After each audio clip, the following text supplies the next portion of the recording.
Okay, a quorum being present, the subcommittee will come to order. Now I'd like to recognize myself for an opening statement. Thank you guys for your patience. Today we meet to highlight a very important region in our hemisphere that unfortunately often gets overlooked. Many of our Caribbean friends have repeatedly urged the United States to pay more attention to the Caribbean, and I want you to know that I've heard you. I'd also like to thank Ranking Member Sears in particular, for his leadership in working to prioritize this subcommittee's focus on the Caribbean. These islands, home to many beautiful and popular travel destinations, often come up in conversation for the average American only in the context of tourism and planning a future vacation. However, while these are certainly important strengths for the region, the Caribbean has much more to offer, which U.S. businesses, universities, local communities should consider when planning future investment, academic research, or where to develop stronger economic ties. One of the primary tools of U.S. engagement with CARICOM countries is the Caribbean Basin Initiative, or CBI, which was created in 1983. Can we turn that sound down a little bit, sir? Can we turn that down just a little bit? Okay.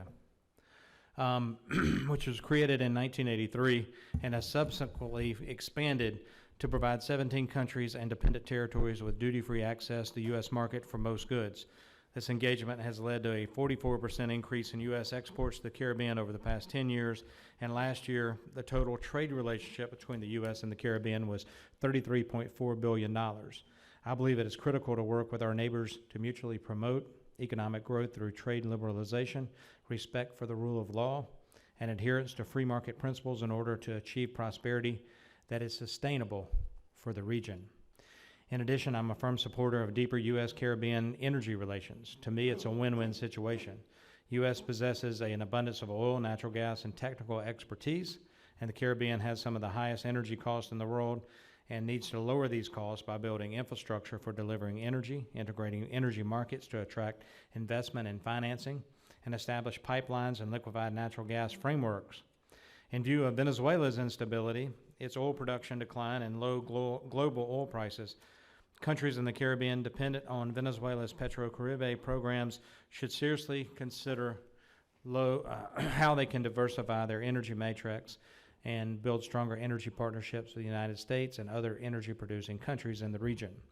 After all, the United States is the largest energy producer in the Western Hemisphere, and collectively with Mexico and Canada, North America accounts for 71% of the hemisphere's crude oil and 28% of natural gas reserves in the hemisphere. Similarly, Argentina, Brazil, Colombia, Peru, and Trinidad and Tobago have significant oil and natural gas production. In my view, freedom-loving, market-friendly, energy-producing countries in this hemisphere should be working more closely together to pursue hemispheric-wide energy independence, and that means assisting non-energy-producing countries, including the Caribbean neighbors, in reaching this objective.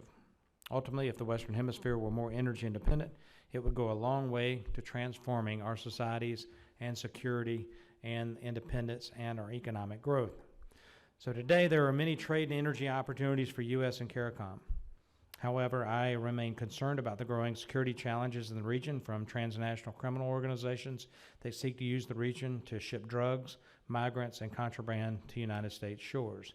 The Caribbean Basin Security Initiative is another tool the United States has used since 2010 to address regional security issues, and given the Caribbean's strategic location to the U.S. homeland, we need to keep considering ways to improve CBSI and more effectively cooperate with regional partners, control borders, block criminal groups' ability to exploit permissive environments to their advantage. I'm also concerned about the people from the Caribbean that have joined the Islamic extremist organization. Last year, the former head of the U.S. Southern Command, General Kelly, testified before Congress that close to 100 people had left the Caribbean to go fight in Syria. And subsequent briefing, he specifically named Jamaica, Suriname, and Trinidad and Tobago as having had people leave for the battlefield. These threats to the United States and regional security should motivate all of us, give us all a greater willingness to do more to strengthen security cooperation. Moreover, I want to point out that a previous subcommittee hearing on border security threats in the region, I raised concerns regarding reports that I had seen about citizen by investment programs in the Caribbean, which have enabled fraud, corruption, and exploitation by foreign nationals. I hope our Caribbean friends will consider the regional implications of poorly managed CIPs They pose security vulnerabilities to all of us, since improperly vetted CIP applicants might allow transnational criminal to evade sanctions and travel restrictions. In view of the growing security threats that I have mentioned, it is vital for regional security that Caribbean countries, as well as all Latin American countries, adopt and follow strong vetting mechanisms according to international best practices, using all checks of law enforcement, sanctions, and terrorist database that are available to them. And finally, I'd be remiss if I did not mention the importance the United States places on cooperation in the multilateral organizations such as the United Nations or the OAS, Organization of American States. I want to thank the Caribbean countries that voted with the United States recently at the OAS on the situation in Venezuela.